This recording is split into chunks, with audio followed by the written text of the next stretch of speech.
Hello and welcome to day 5. We are painting mistletoe today. I was going to tape my painting down to this board, but it is reflecting my lights and that looks distracting. So we are not going to do that.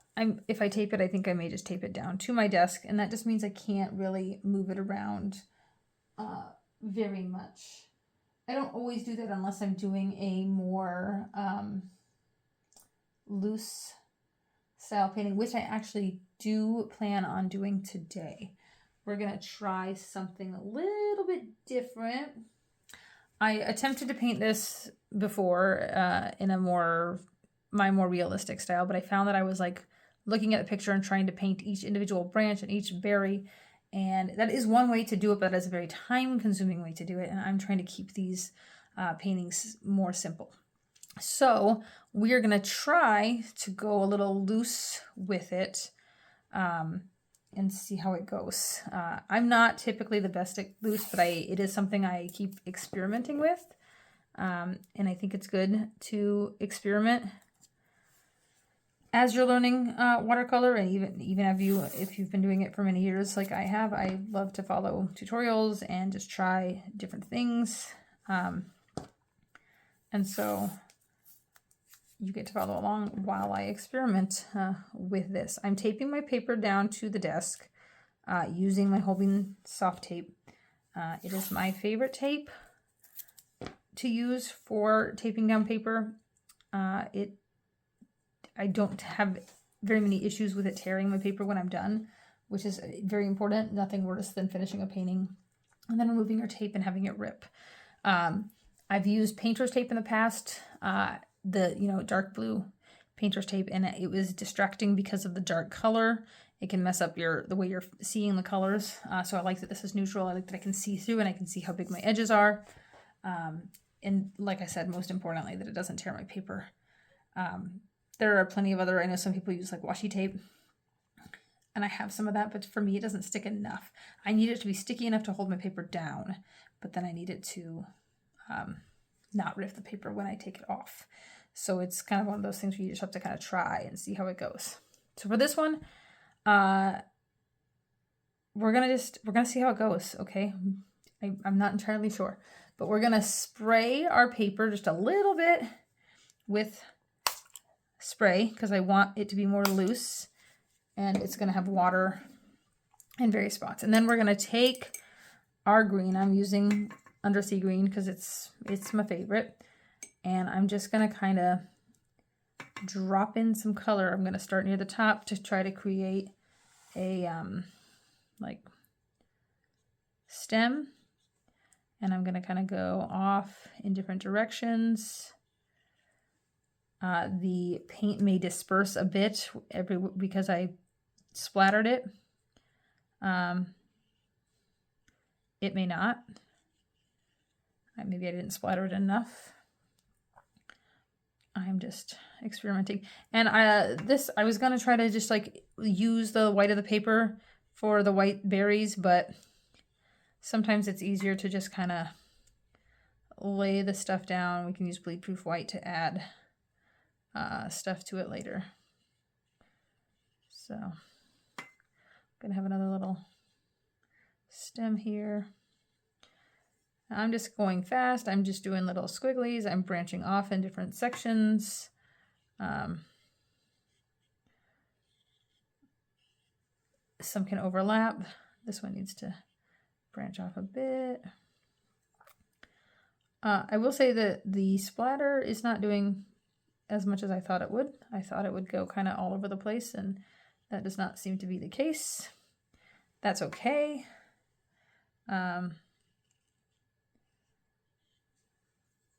It's half the fun in trying these things. You see how it goes. If it doesn't go exactly how you pictured, then, change it up for next time. I have done things before. Maybe I didn't have enough paint or water, I should say.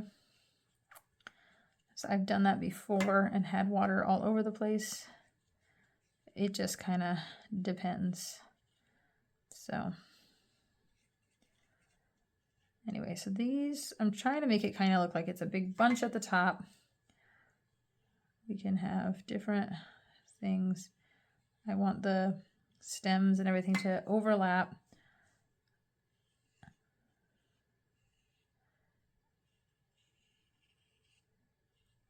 And go kind of all over the place. Okay, so this is a nice big, lovely bunch. And now we need to add leaves. So I'm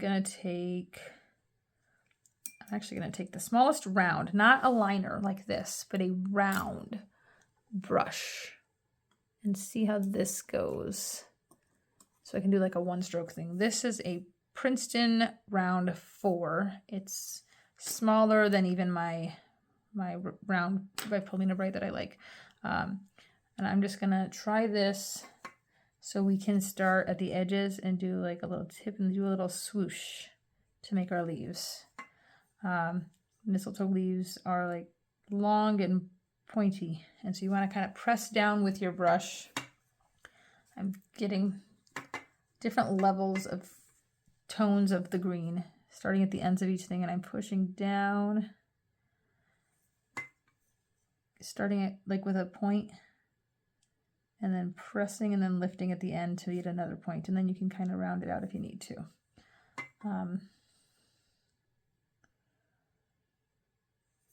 And just curving them every which way.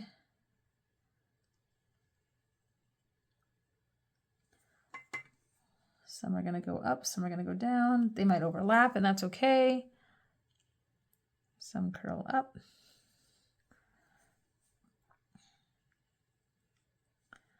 But the long, long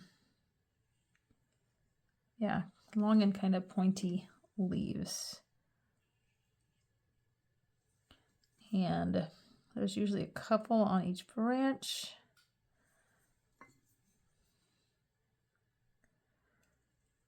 That one went up instead of down, that's okay.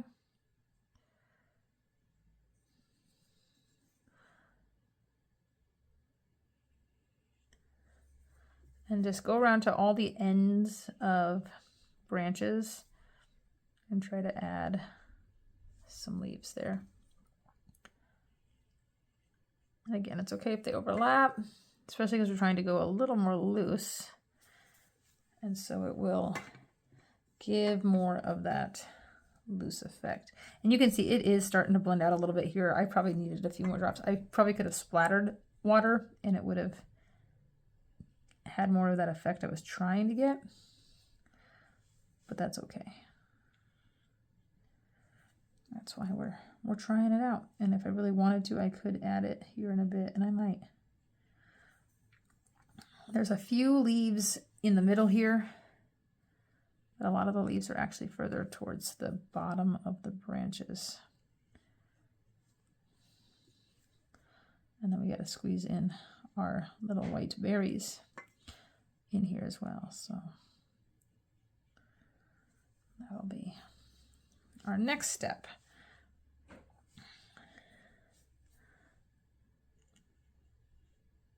That one's harder to get at a point when I'm trying to go up. Something I have learned, it's just not something I'm as good at.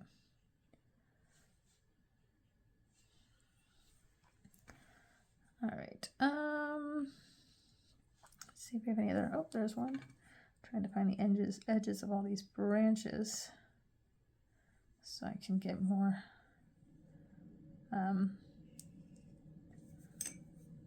leaves on. Don't worry too terribly much, like I said, about the shape. You want to try to make them like longer and thinner, but it's also not a big deal if they're slightly off. We're just filling them in a bit. Kind of want to add, careful with your brush. I do that almost every time I paint. Luckily, I didn't land on my painting. I have done that many times as well, and it's a bit tricky. Sometimes you can save it, sometimes you can't. It depends on where it lands, what the color is, and what you're painting. I lucked out with that one. I don't know why I do that, but I do. So just something to be mindful of. Make sure you have a good grip on your brush so you don't drop it. I'm going to add another little guy here. I'm just looking in and finding areas that I can fill in with some more leaves, but I might take a break and add some of these berries in. And actually what I'm going to do real quick, because I want to add a little more color before I add in the berries, is I'm going to go back to a slightly bigger round, my round 1 or 0 from Paulina Bright, but just slightly bigger than that 4. And I'm going to get it nice and wet with some of this color, and I'm going to splatter just a bit.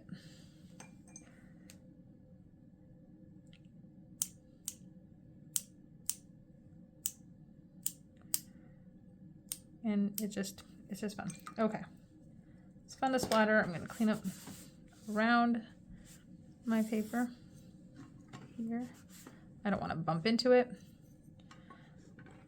Okay, now when we do our berries, we might pick up a little bit of that green, and that's okay. I kind of like the idea of that. And some of them I might just adjust a little because they're a little big and maybe I don't want them to be quite that big. But okay, so I am going to start with this buff titanium that I have. We are probably going to need to add in some bleed-proof white to make them look like whiter berries. But for like shadowy bits and just to give a basic idea of where I want the berries, I'm going to use this. And now the berry clusters do tend to be at these little areas where the branches split. And so I'm just going to paint a few little circles. They are in clumps of like 3 to 4, maybe 5 berries together. I'm going to add some bleed-proof white, like I said, later, and that'll help us make it look like our berries are on top of some of these stems instead of kind of below. We don't want all of our berries to look like they're behind the stems, but some of them will, obviously.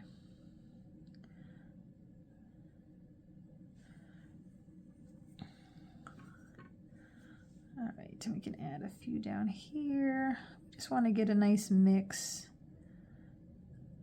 And then adding in some highlights and stuff with the white is gonna help, I think, a lot with pulling it all together.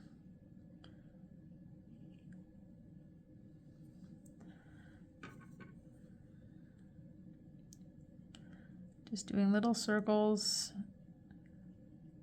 I'm not worrying too much about what's underneath or around.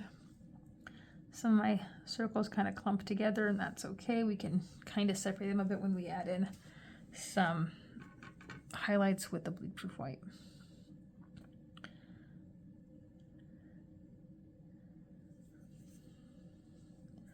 Just gonna have 2 there. Like that. Just a small little bit. I'm really just going around randomly and adding them to these, any little section where I see the stems split. I don't have too many. A lot of the pictures, it doesn't look like they are overflowing with a lot of berries, but there are a few, and I'm going to put one right here too. Okay, I think I have a good bit of clusters of berries. So I'm gonna leave that there. I just noticed, it's not a big deal, but since it's drawing my attention to, I'm gonna fix, I have this little stem here that isn't quite connected to this stem, and it was just throwing me off a little bit. Okay.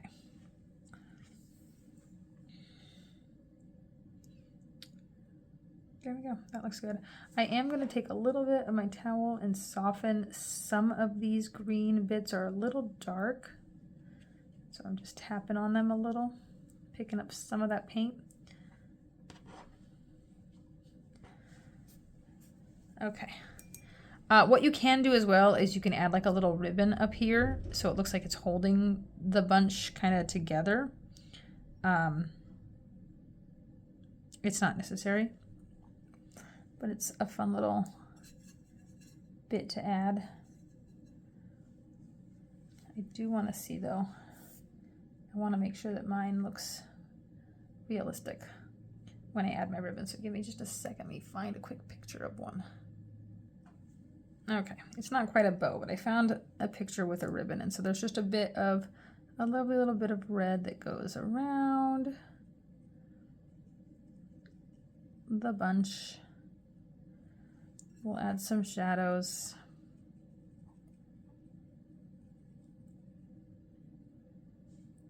Fill it in a bit.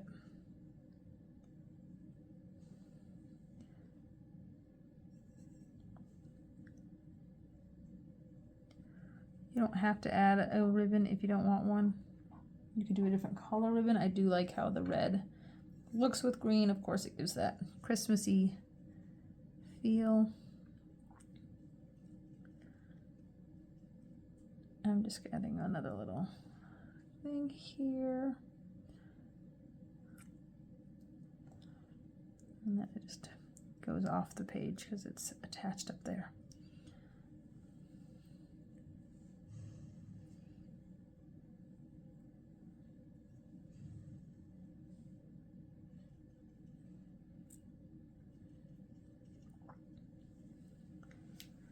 All right, I'm gonna let that sit for a tiny bit. And then I will, actually I'm gonna come real quick underneath here and just add a touch of the shadow there. Sometimes it takes a little bit of practice to decide which ones. Like, I know that if I touch certain areas, it's probably gonna bleed a little bit, but I don't mind that because that'll give a decent effect for the shadow. But yeah, it's definitely gotta know when you want to use that and when you want it to be more solid. But that is giving me a nice little shadowy effect. And then I might even have a little bit of a strand hanging down here that kind of lets you know that it's a ribbon. It looks a little silly, to be honest. I should have done like a bow, but it's done.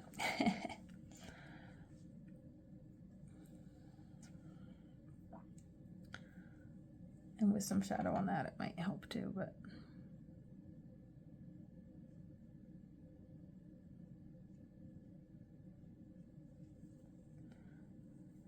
okay, but overall I like this. I think it looks a little bit better than my more detailed one I was trying to do before. This one actually took quite a bit longer than this as well, and it gives a similar idea. I didn't do any highlights yet. If you want to, you can grab some bleed proof white and then just add little like bits of highlights on your berries. I am really struggling with that word today.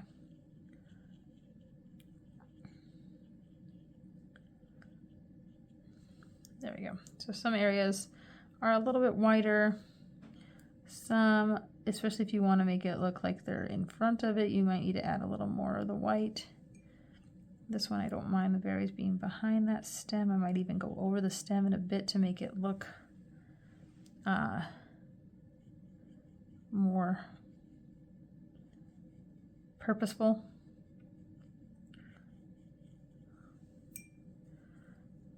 And here I'm adding some white on the edges there, and then I'm wetting my brush, drying it a bit, and then I'm just spreading out some of that white to kind of blend into that titanium buff color that we put on before. Because I don't need it to be solid white. I think that looks a little unrealistic. This one, I kind of want that berry to be on top of the stem.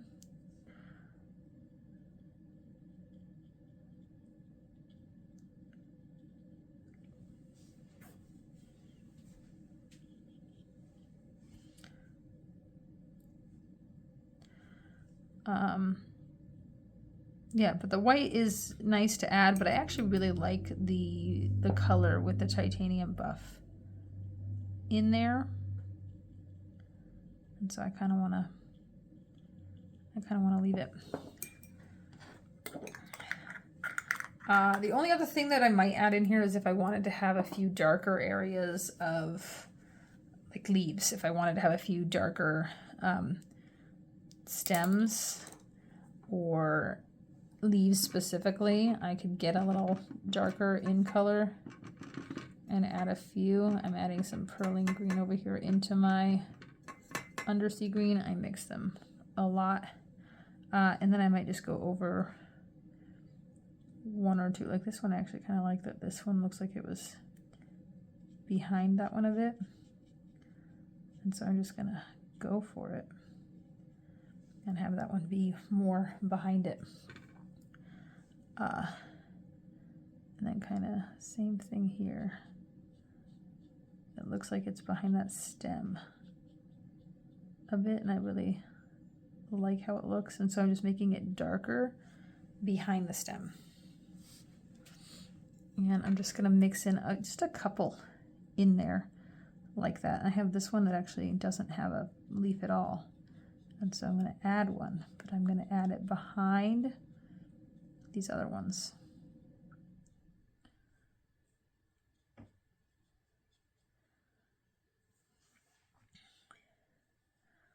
All right. Nice. I'll do it one more time up here just because I want to balance it. So I want to have a decent amount that are either in front or behind. This one actually can blend in with that darker color that was splattered on before. Okay. But there we go. That is some mistletoe. In one of my pictures, there were some darker colors like along the edges of some of the stems. So like if you wanted to, you could go in and like darken one side of your stem. But this is getting more detailed, and we were trying to keep it pretty simple and loose. And so that's not necessary. And actually, I don't even think I like how that looks. And so I'm going to kind of lift that out a little bit.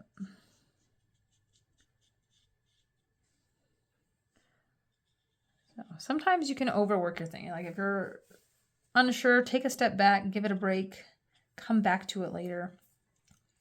You might end up overworking it and not liking what you do. I actually don't like that line there now, because now it's a straight line in the middle of my paper. It's going to be the thing that draws your eyes to it. So if I were working on this for an actual project, I would probably see if there's a way that I can adjust that line or redo it, to be fair.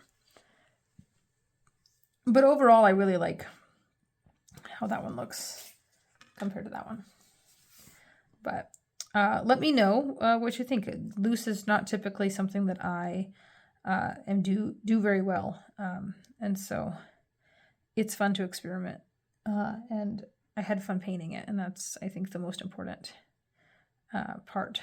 So let me know what you think. And I look forward to seeing you guys tomorrow. Bye, y'all. It occurred to me as I was saying goodbye that you might want to see the tape come off. And so I'm going to take the tape, pull it off at an angle away from the paper, just in case it were to tear. That way if it tore, it would tore away from your painting and not into the painting. But I really haven't had too many issues with the paper tearing. It does a little bit more on this specific paper than it does on like Arches and the other ones. But it's usually not that big of a deal. And so you go slowly and you pull away from the painting. And there we go. Finished painting. Now I'm gonna go. Bye, y'all.